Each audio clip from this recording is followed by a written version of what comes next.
côte nord-ouest du Groenland dans la baie de Melville, le petit village de Kuchlerswark.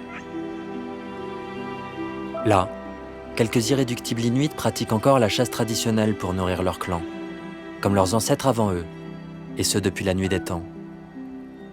Il est 4 heures du matin dans ce petit village endormi de 400 âmes. Au mois d'avril, le soleil ne se couche plus vraiment. Et même si les hommes sortent d'une hibernation qui aura duré 6 mois, il fait moins 25 degrés dehors, et on vole avec délectation encore quelques instants à cette nuit imaginaire.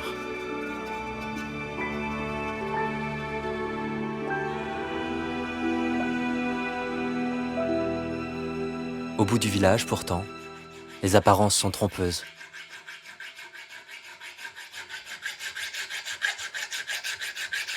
Uli, 43 ans, s'apprête à partir à la chasse. Il affûte son harpon et aiguise de temps à autre son regard par-delà la fenêtre de la cuisine, attendant le moment où le soleil sera assez réconfortant pour oser un pied dehors. Je suis impatient de partir à la chasse, parce qu'il se passe toujours quelque chose d'imprévu. C'est un peu comme partir à l'aventure. Et puis, chasser le phoque, c'est gratifiant aussi parce qu'on ramène de quoi manger pour toute la famille.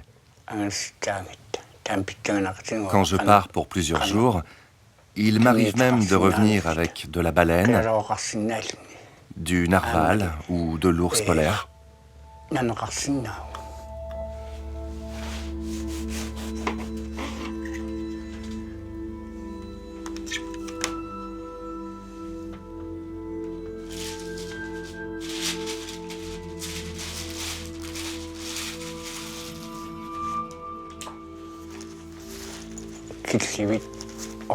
Le plus important, c'est de ne pas oublier le pétrole pour les réchauds et les balles pour les fusils. C'est important également d'avoir de quoi réparer les traîneaux. Ça peut nous sauver la vie. Du coup, on emporte des cordes, des clous et un marteau. Autrefois, il m'arrivait de les oublier. Mais maintenant, avec l'expérience, je les ai toujours sur moi. «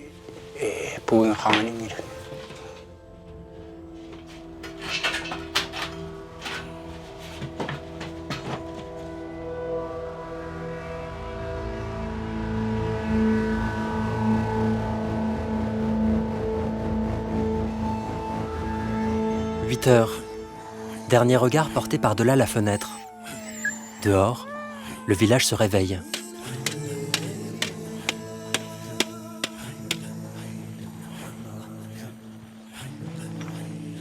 Comme partout ailleurs dans le monde, on vaque à ses occupations quotidiennes.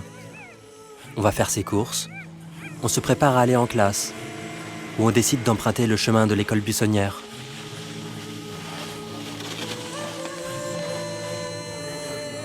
Comme presque partout ailleurs dans le monde, les Inuits sont connectés à deux mains.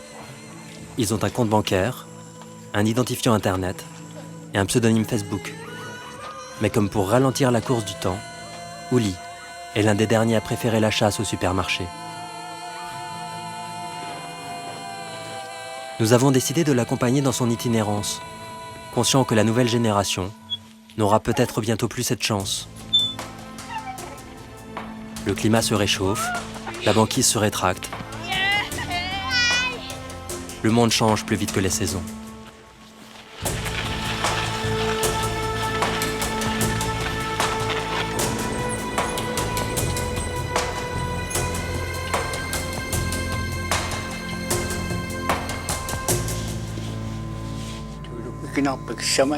Je mets 4 pulls. Le plus important, c'est les bretelles.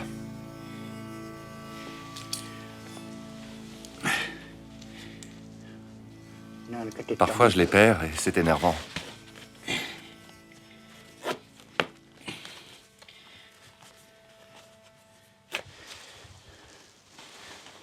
Non, pas tout de suite. Sinon, je vais transpirer.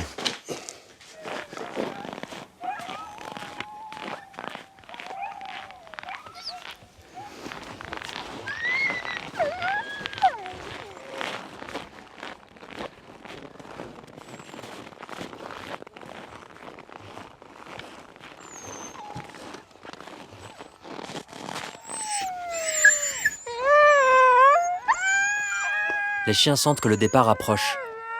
Ils réclament le moment où ils pourront se libérer du poids de leur chaîne, pour fondre, toutes pattes dehors, sur la banquise encore endormie. Un duvet, un réchaud, quelques outils, une tente, un harpon et un traîneau. Tout juste l'essentiel.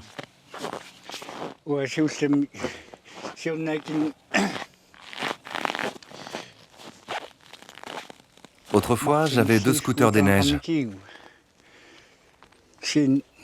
Mais je vous avoue que je leur préfère les chiens. Largement. Eux, au moins, ils ne tombent pas en panne.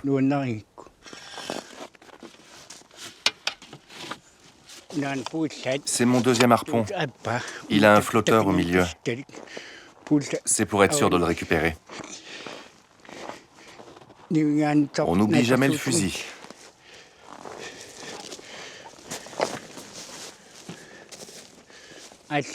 Et ça, même quand on ne va pas très loin. Parce qu'on peut toujours tomber sur du gibier. Je l'ai toujours avec moi. Et puis on peut se retrouver nez à nez avec un ours à n'importe quel moment.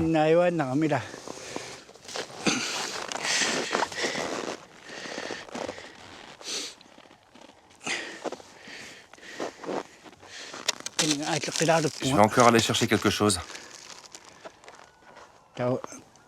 Une sangle pour attacher le matériel au traîneau.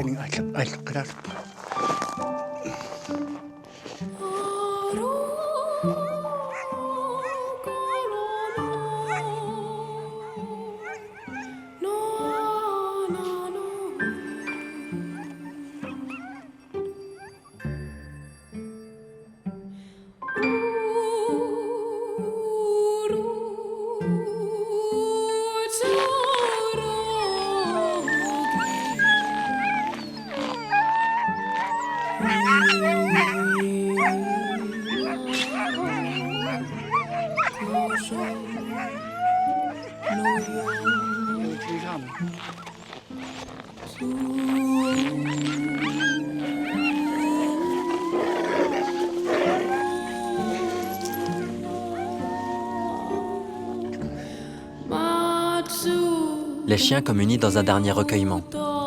Ils sont à l'affût du premier coup de fouet qui leur donnera l'ordre de s'élancer.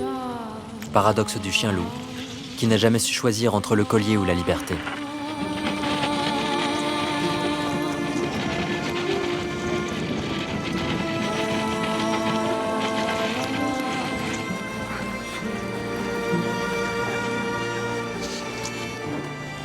À la sortie du village, Uli retrouve ses fidèles et inséparables compagnons de chasse, Martika, Aqualook et Adam. Ensemble, ils resteront sur la banquise le temps qu'il faudra. 2 jours, 3 jours, 1 semaine peut-être. Ensemble, ils vont devoir affronter le froid et les doutes pour espérer nourrir leur clan. Ce sont parmi les derniers chasseurs traditionnels du Groenland, les derniers rois de l'Arctique. Leur avenir dépend de ce que la banquise va bien vouloir leur offrir. Pour l'heure, une seule consigne, s'éloigner le plus rapidement possible des agitations toutes relatives du village. Plein ouest donc. Il faut gagner au plus vite le silence, et puis s'abandonner à l'océan gelé, et laisser les chiens trotter, heure par heure, la banquise pour cadran, comme s'ils espéraient rattraper la course du temps, comme s'ils couraient après le soleil, qui a décidé de les narguer sans se coucher.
Quelqu'un le thé?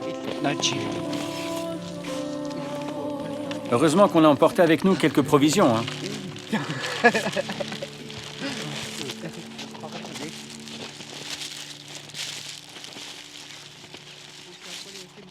Au printemps, quand les phoques se prélassent sur la glace au soleil, ils brillent.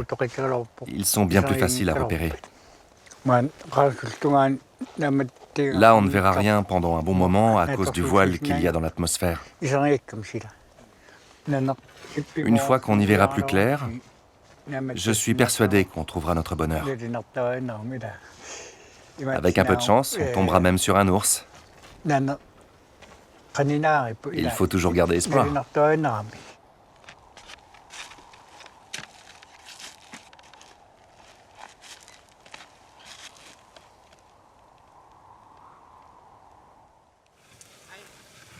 Comme pour se rassurer, Ouli interroge la banquise. Mais rien pour l'instant. Toutes les raisons sont réunies pour repartir. Chacun leur tour, dans le silence de leur solitude, les hommes se retournent à l'océan gelé.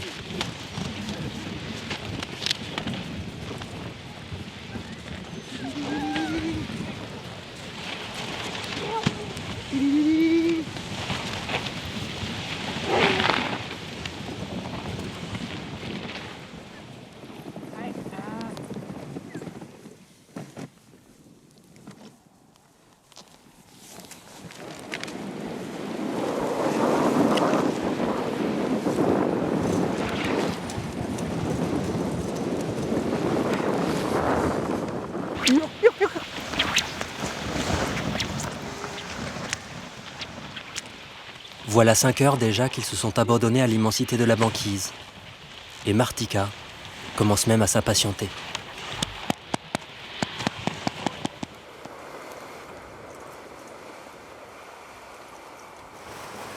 Il y a pourtant quelque chose de différent dans l'air.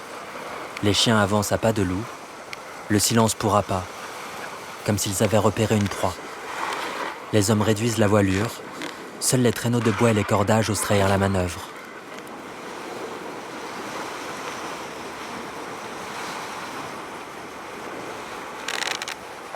Et dans l'immensité gelée, les regards se posent maintenant par-delà les icebergs pour tenter de surprendre un ours, un morse, un phoque ou un beluga qui danserait sur la ligne d'horizon.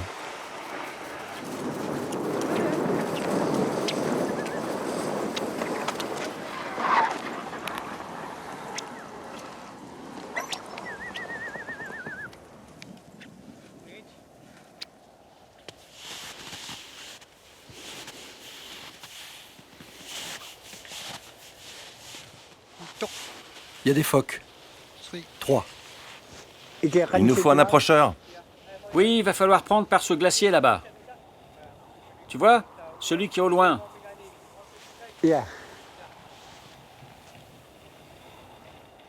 Martika, tu as ta veste de camouflage? Oui, là. C'est toi qui vas tenter ta chance alors.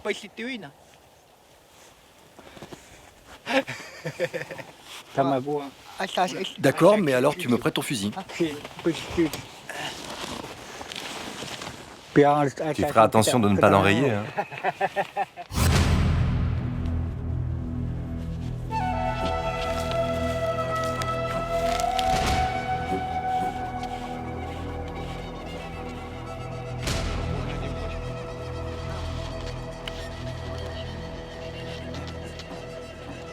À peine perceptible à l'œil nu, des phoques se prélassent à presque 1 kilomètre de là. Martika se prépare. Une chasuble blanche, quelques balles, un affût, un fusil. Mais selon les croyances inuites, le phoque est détenteur d'un esprit qu'il faut savoir séduire pour qu'il s'offre à son chasseur. Aucune arme ne peut rivaliser. Il faut avoir le cœur pur et l'âme en paix pour s'élancer sur la glace.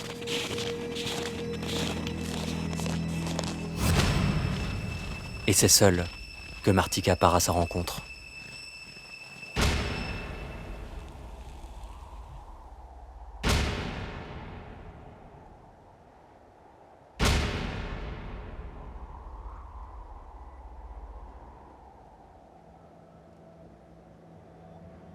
Au dernier moment, le phoque plonge dans son trou. Mais à quelques centaines de mètres de là, Un deuxième se prélasse. Une deuxième chance s'offre donc à Martika de prouver que son âme est pure.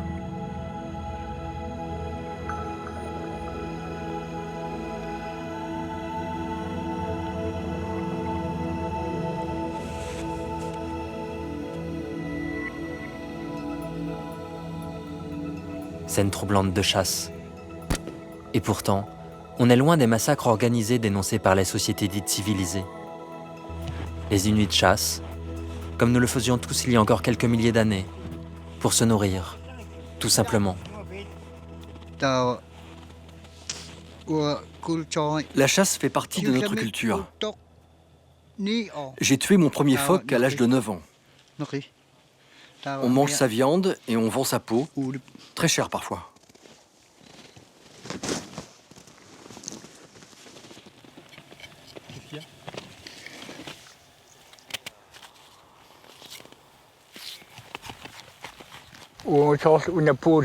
Le phoque chez nous, c'est comme le cochon chez vous.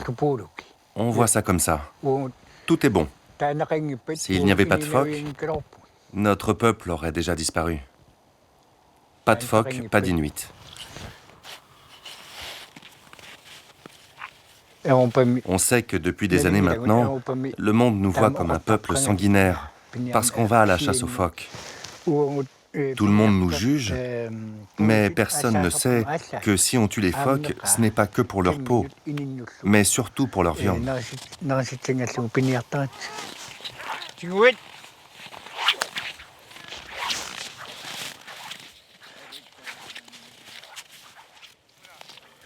La viande de phoque nourrit tout le monde, les hommes et les chiens. Avec le réchauffement climatique, la banquise rétrécit, mais je n'arrive pas à me faire à l'idée que les phoques puissent disparaître. Bien sûr, il y aura toujours des phoques en 2050, il ne peut pas en être autrement.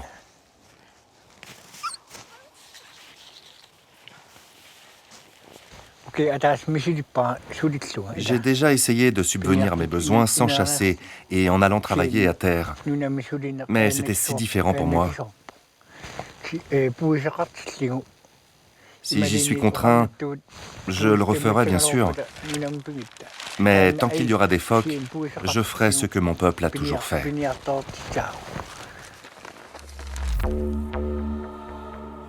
Il y a quelques générations seulement, la vaste majorité des Inuits étaient encore nomades, se nourrissant essentiellement de phoques. Aujourd'hui, ils sont sédentarisés et gavés de pizzas et de burgers congelés. Uli est l'un des derniers Inuits à faire de la résistance, en vagabond des glaces, en chasseur devant l'éternel assurément, voguant de mirage en proie, d'espoir en désuétude. Libre à chacun maintenant de déplorer la mort d'un animal dans la tradition, ou celle d'un peuple dans la modernité. Il est 20h et il fait moins 25 degrés. Au détour d'un iceberg, le convoi retrouve une île au pied de laquelle il a l'habitude de s'installer, nous rappelant que sous la banquise, l'océan Arctique s'étend jusqu'à 4000 mètres de fond et qu'il a déjà englouti plusieurs embarcations. On décide alors de jeter l'ancre, chacun s'occupant de son traîneau et de sa meute de chiens.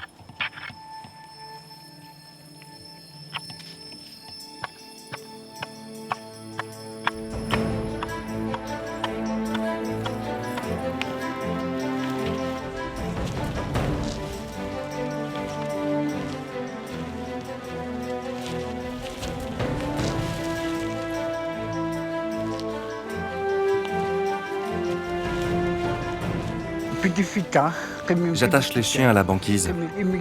En fait, par là-bas, la glace n'est pas bonne. D'ailleurs, un de mes chiens est tombé à l'eau en venant. On est dans une zone où il y a beaucoup de courant.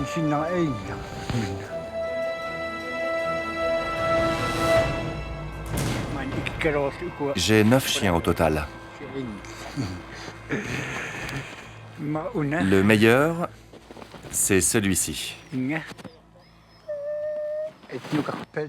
Il s'appelle Beethoven. Il est costaud. C'est lui le chef.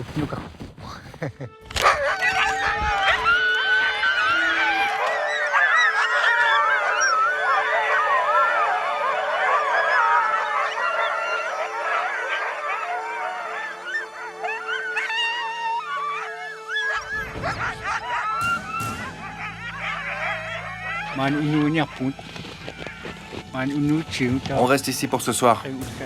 On repartira tôt demain matin vers le nord. On a dû faire pas mal de détours à cause de la glace. On a été très lent. Demain, on se lèvera à 7 heures. C'est bien 7 heures ou 8 heures. On décide quoi alors? À 11 h ou à midi?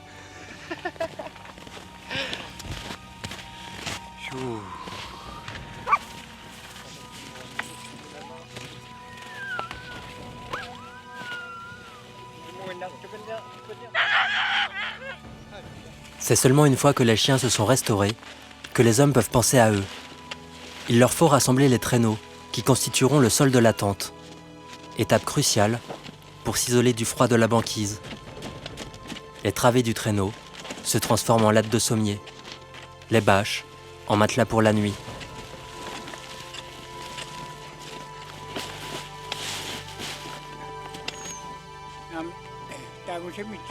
Chaque détail ici relève de la survie. On sait quelle température il fait quand on se couche, jamais celle qu'il fera au réveil. Il n'est pas rare de perdre plusieurs dizaines de degrés en quelques heures, fréquent que le vent se lève avec la lune. On s'amarre, on se noue à la banquise, on se prépare à passer la nuit ensemble. La proximité pour source de réconfort, par économie du geste.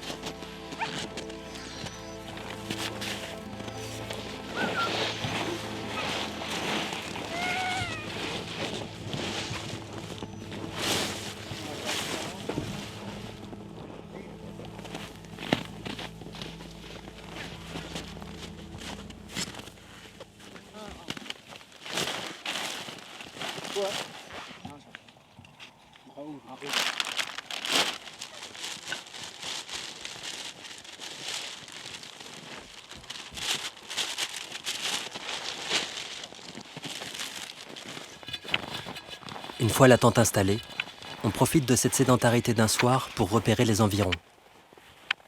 Et il ne faut pas longtemps à Ouli pour remarquer une faille dans la glace. Il n'est pas rare que les phoques en profitent pour remonter à la surface et respirer. Ouli et Martika se décident alors à installer quelques filets, en espérant qu'au petit matin, une nouvelle proie sera attrapée. À cette saison de l'année, on est capable de poser tous les jours 3, 2 filets de pêche.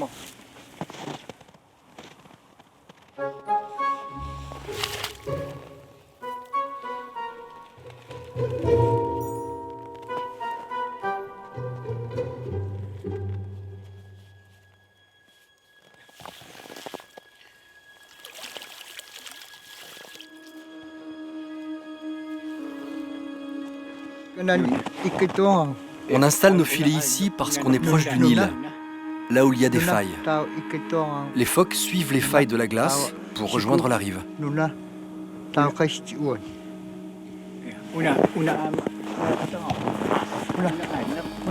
Pour avoir plus de chances d'en attraper, on va mettre 1, 2, 3, 4 filets.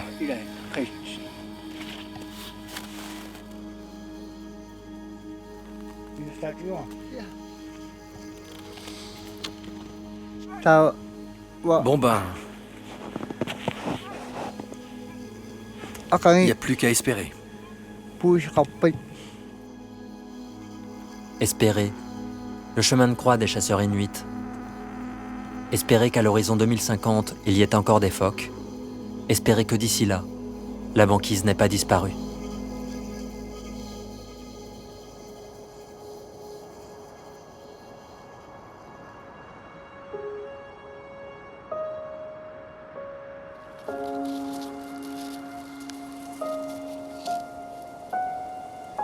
Moins 30 degrés au réveil.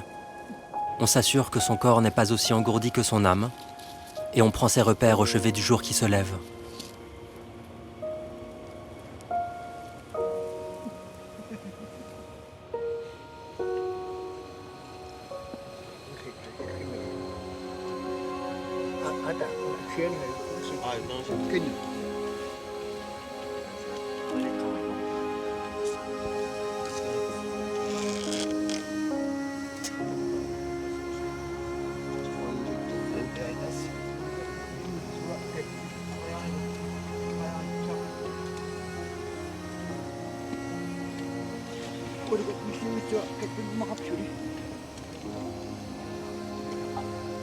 Et à mesure que le soleil prend de la hauteur, les esprits s'impatientent et s'échauffent gentiment.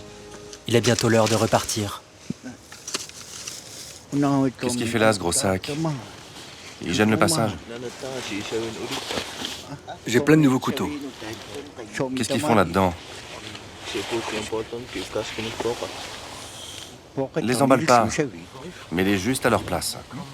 Il est où mon sac de couchage? Il est là.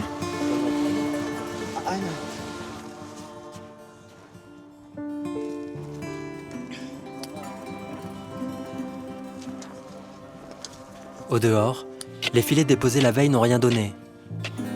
On tente sa chance en relevant une ligne à flétan.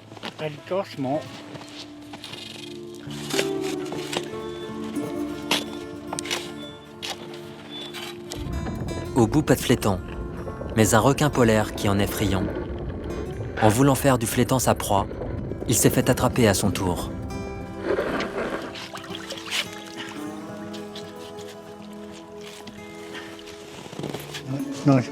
Fais attention qu'il retombe pas. Ironie de la nature, les requins polaires prolifèrent dans les eaux du Groenland, mais ils sont impropres à la consommation. Regarde, la crevette qu'il avait dans l'estomac est encore vivante.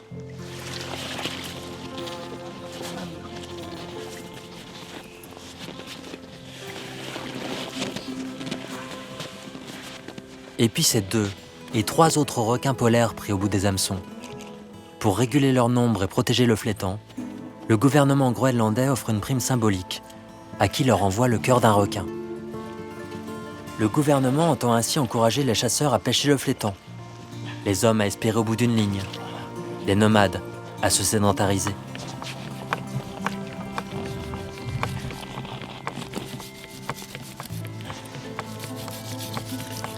En attendant, on découpe quelques escalopes qu'on donnera en pâture aux chiens.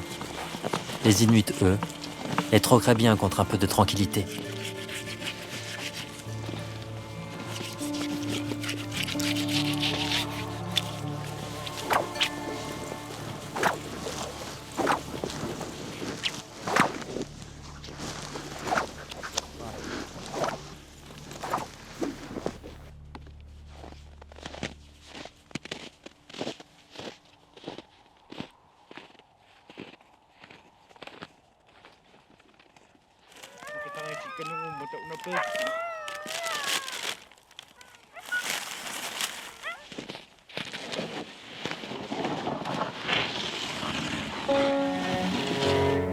Enfin, on repart. Aujourd'hui comme hier, hier comme depuis toujours, en quête d'une proie qui contentera la communauté.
Et à force de ne rien voir arriver, on se décide à gravir un iceberg qui permettra de voir un peu plus loin que le bout de son nez.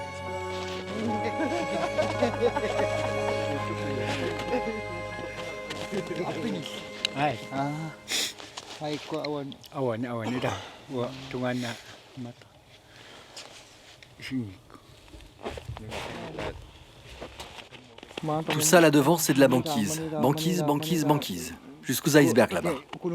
C'est beau comme dans un rêve, non? En plus, le ciel est dégagé. C'est beau comme un poème. T'es toujours trop sensible, toi.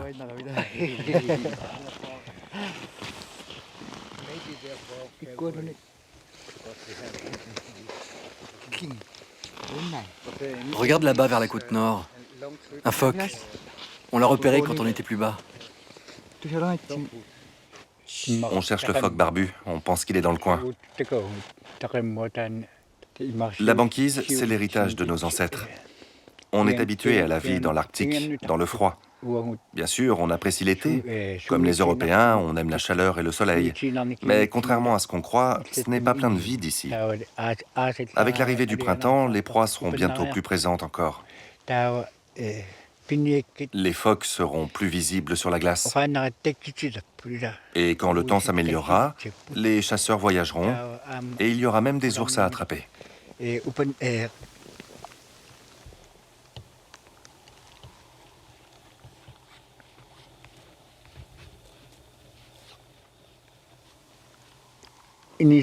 S'il était rentable de vivre de la chasse, alors je préférerais nomadiser. Je pense à ma famille, bien sûr. J'ai des enfants et une femme au village. Une base est réconfortante et rassurante de nos jours. Mais moi, je sais où je me sens le mieux.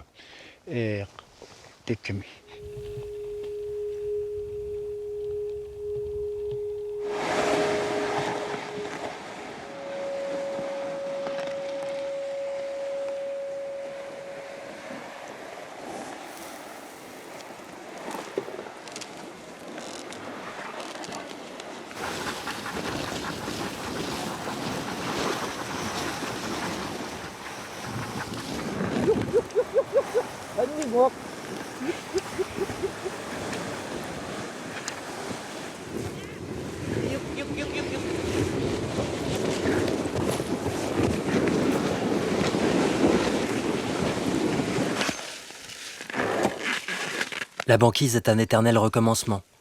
Avancer, s'arrêter, nourrir les chiens, planter la tente. On a beau y laisser sa trace, chaque jour le vent l'efface. Au petit matin, on regrette presque de s'y être aventuré. Voilà plusieurs heures qu'une bise glaciale oblige les Inuits à rester sous leur tente. Il fait moins 40 degrés au dehors, et à l'intérieur à peine plus. Le réchaud tournant pourtant à plein régime.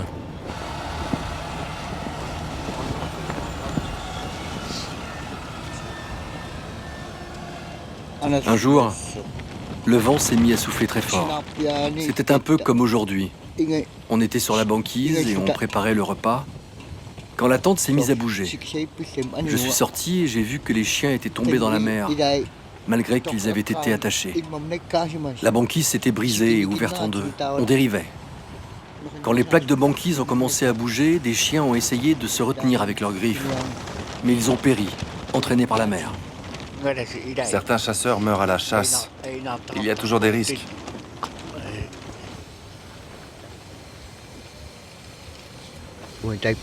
Nous allons à la chasse quasiment tous les jours. Et nous croisons de plus en plus de chercheurs de pétrole. Avec le réchauffement climatique, la course au pétrole est devenue une réalité ici dans le Nord. J'ai accompagné une équipe de prospection une fois. Ils disaient qu'ils étaient là pour compter les ours polaires, les narvals, les phoques. Et la compagnie pétrolière les équipait de GPS. Je ne sais pas trop pourquoi ils font ça, mais ils sont de plus en plus présents.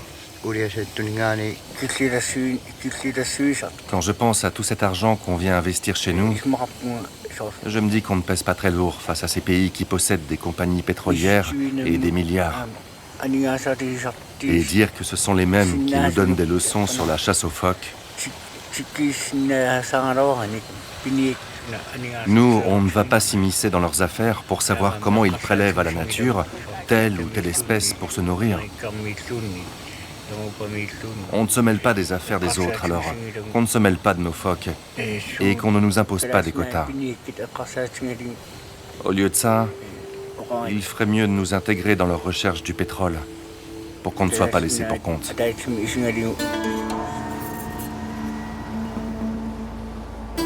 Ne pas être laissé pour compte. S'assurer qu'on a encore la possibilité de décider pour soi. S'inquiéter du jour où les grandes puissances s'empareront de ces richesses, pendant qu'on mourra de faim et que la glace fondra. Croire qu'on peut encore sonder la banquise et avoir son mot à dire. C'est qu'ici on ne fait pas à sa sauce, mais pour le bien de la communauté. On ne chasse pas, mais on prélève à la nature. D'ailleurs, ici on ne cuisine pas, on se nourrit.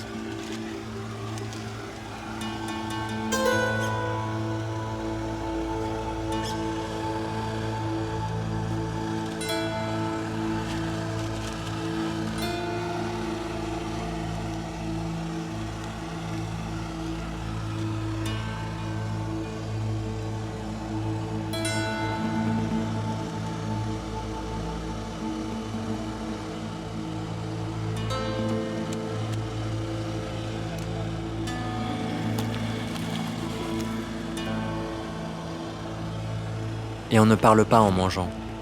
Le phoque n'est pas une récompense de chasse, c'est un cadeau offert par l'océan.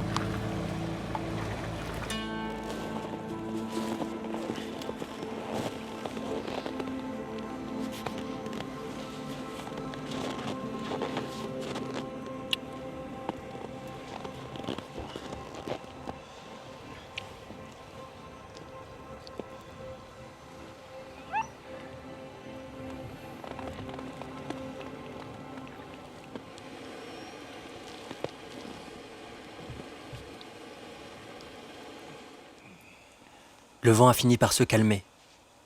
Il est l'heure d'ajuster la lunette de visée du fusil, car à n'en point douter, avec l'air qui se réchauffe et le soleil qui s'installe, les phoques seront de sortie aujourd'hui. Et c'est à Aqualook, le plus jeune des chasseurs inuits, que revient cette mission. L'occasion pour lui de s'entraîner au tir.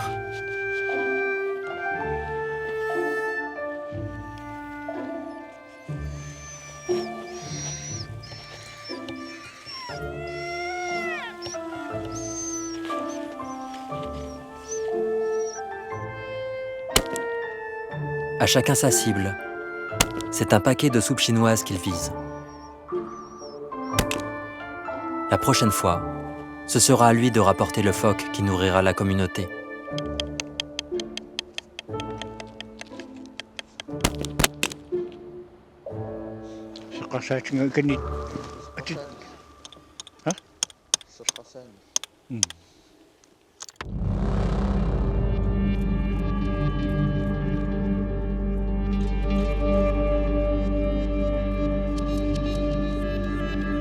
Et en effet, il ne faut pas longtemps à Ouli pour repérer dans l'immensité un phoque qui se prélasse, à quelques centaines de mètres à peine de la tente.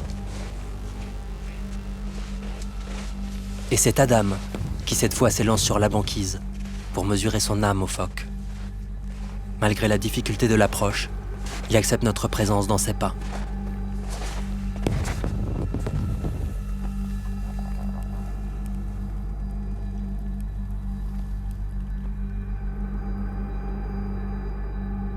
Le chasseur doit s'approcher à pas de loup et sans se faire repérer pour augmenter ses chances de réussite. Mais surtout, il tient à s'assurer que le phoque, une fois tué ou blessé, ne glisse pas dans son trou à l'entrée duquel il se prélasse. La suite se passe de commentaires et se déroule en silence.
Dernier coup de talon pour abréger les souffrances de l'animal.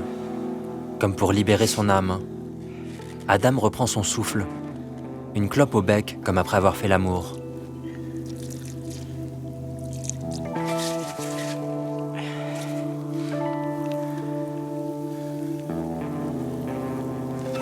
Parce que le blé ne pousse pas dans la glace, à chacun son rayon surgelé.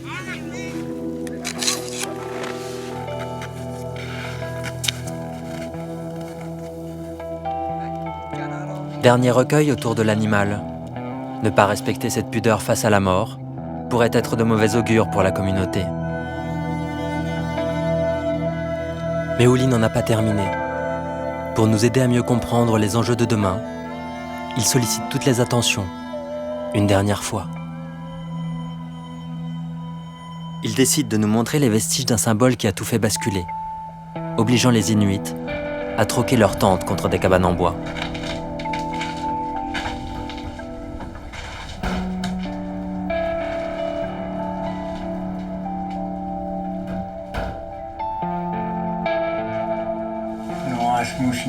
Ici, on est dans la cabane de Knud Rasmussen. Je ne sais pas trop quand elle a été construite. Elle est très solide. Ça fait des années qu'elle est là.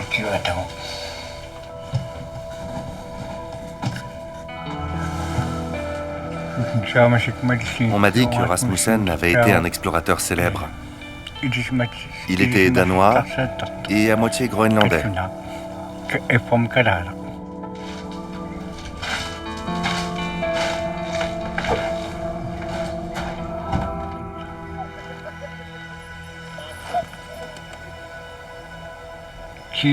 À cette époque a commencé une politique étrange qui a fini par s'appeler G60. C'était une politique qui visait à déplacer les Inuits et les forçait à la sédentarisation. On nous disait que c'était mieux pour nous parce qu'on trouverait au village une clinique, une école.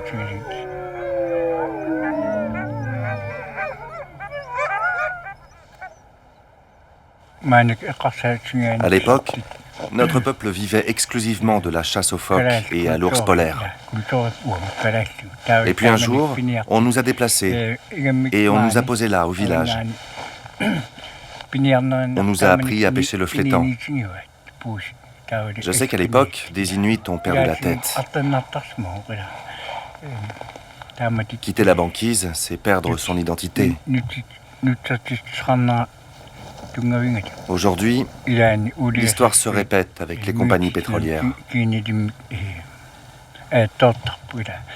Mais d'un autre côté, malgré le passé et malgré les risques actuels de pollution, on se pose des questions. Notre peuple et notre pays ont la possibilité de pouvoir enfin se développer. Comment dire non au développement? Non, c'est impossible.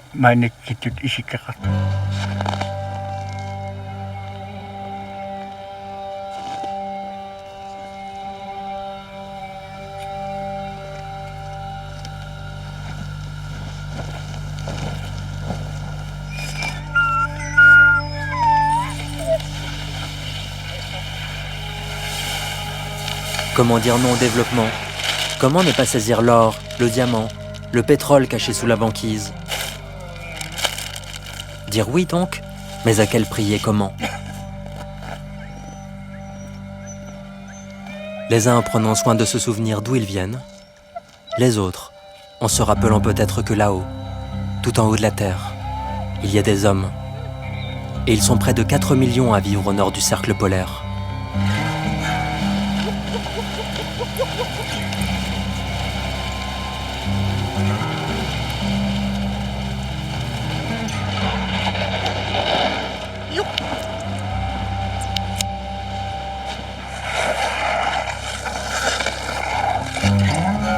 Uli et sa bande ont fini par rentrer.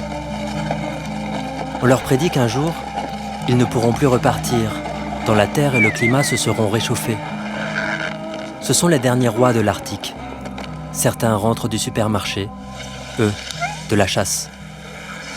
Mais comme partout ailleurs, ils ont Internet, ils jouent au foot, ils ont leurs moments de bonheur et de désespoir.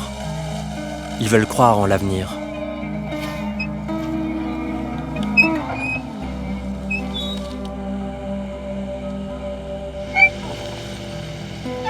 Dernier regard porté sur un monde en devenir.